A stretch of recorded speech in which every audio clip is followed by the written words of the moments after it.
I'm confident as we go forward that the president will choose an individual who will be able to restore the confidence of our nation in our leading law enforcement agency.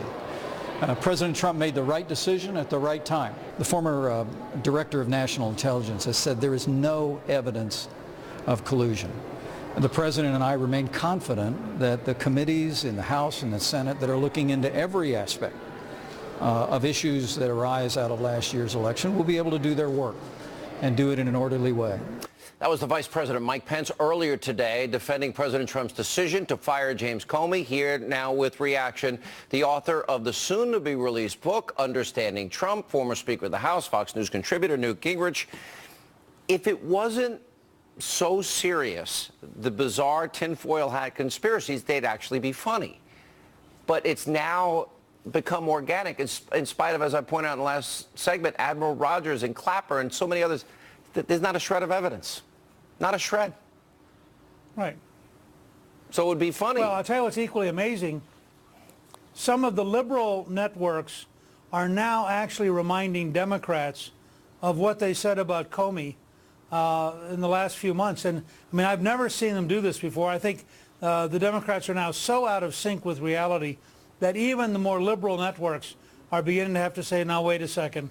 Remember when you said this and you said this and you said this. The objective fact is that there is no evidence that President Trump did anything in any way that was inappropriate.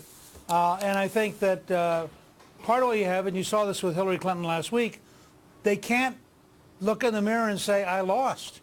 So there's got to be some, somebody did it to them. And I think the next phase after this burns out will be Martians. I think they'll go back and pull up copies of Mars Attacks. They're going to pull up. They're going to pull up Mars Attacks as a movie. I'm sitting here. The next phase of this is going to be, and I'm expecting something profound in Martians. Okay, Laura said last night, cuckoo for Cocoa Puffs. That is profound. That's right. I got it. I understand. I want to go to, though, Rod Rosenstein. I mean, what was it, April 25th, 94-6, Democrats approved him. They loved him. He was appointed by Obama to, I guess, be the U.S. attorney in Maryland.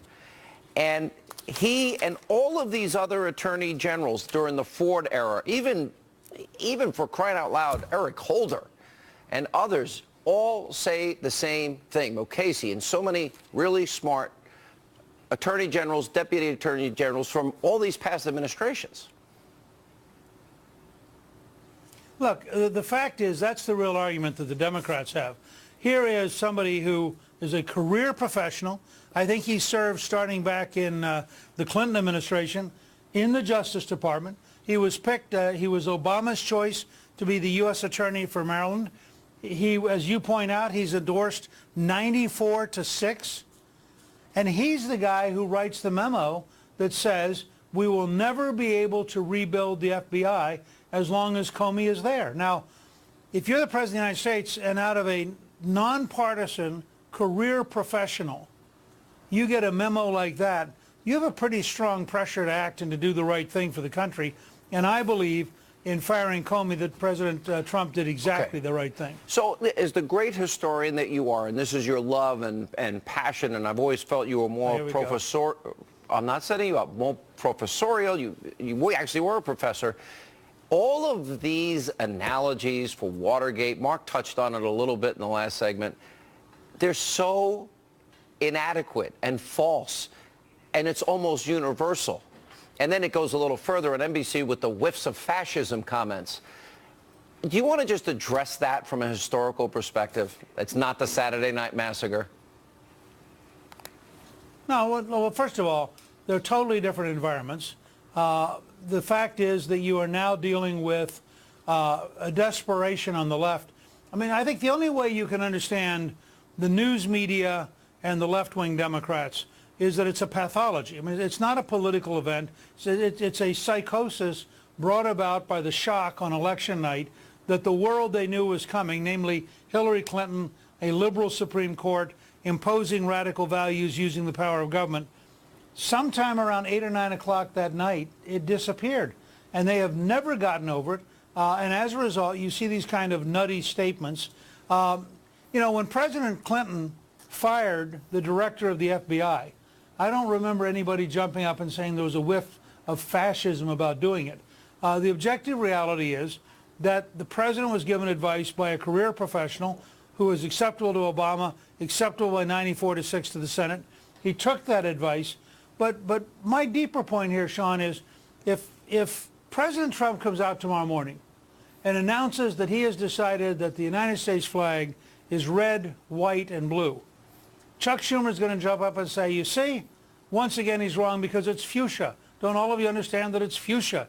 Because they can't agree on anything that Trump wants. And so it's kind of like they wake up in the morning and they say, I know Trump's guilty. What is it he did? And that's their whole approach right now. And we just saw in Omaha, by the way, they had a good guy running for mayor, had a real chance to win. And the more people realized who the Democrats were, the more his campaign collapsed. All right, Mr. Speaker, thank you for being with us, and I really appreciate the Martian analogy. Why am I not? I won't be shocked when it happens. I mean it. I really think it can happen. Part of my professorial role, right? My professorial role. That's correct. All right, sir, thank you.